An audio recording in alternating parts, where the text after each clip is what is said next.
The fears of a nuclear meltdown are real for one Madison area woman. Living in Japan for the past 2 years, she's thankful now for surviving the killer quake. News 3's Mark Lovicott now has her story. March 11th, last Friday, Angie Fitzsimmons witnessed what was likely the longest 5 minutes of her life. It was about 2 o'clock, 2:30ish.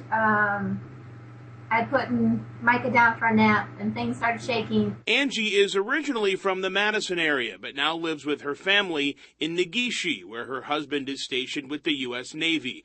It's a small town in Yokohama, Japan, about 240 miles from the quake's epicenter, or the distance from Madison to the Twin Cities. It lasted a lot longer than I had ever thought it would, and usually your mind is thinking a lot more things, and you see big pictures of, the earth splitting in half. Thankfully, the damage where her family is not as severe as some of the images we've seen. Are you amazed at what you've seen so far? Yes, it's terrible. There's so many videos and so many pictures, but it's like almost being able to see it live. It's terrible. While she seems to be content, there's also a real concern about the many nuclear facilities in her area and the state of those structures. What have you heard, and what can you tell us about that? We are asked to minimize outside exposure, keep your windows closed, just as a precautionary measure.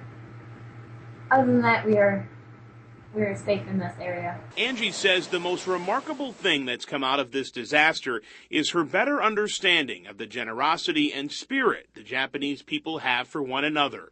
No matter what hits them, their main worry is about helping others.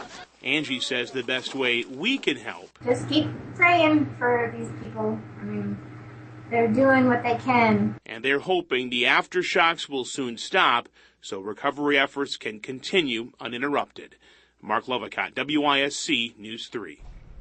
Still remarkable to see. Now, Angie is an English language teacher in Japan, as you heard, and she says she's thankful that she did hear from all of her students and they're okay. She plans on staying in Japan to be with her family and friends to help them through this tragedy.